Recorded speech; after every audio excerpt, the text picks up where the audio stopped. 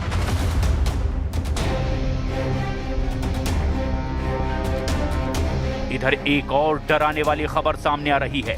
खबर है कि ईरान किसी भी वक्त परमाणु बम बना सकता है। दावा तो यहां तक किया जा रहा है कि 8 से 10 परमाणु बम ईरान कुछ ही हफ्तों में बना सकता है।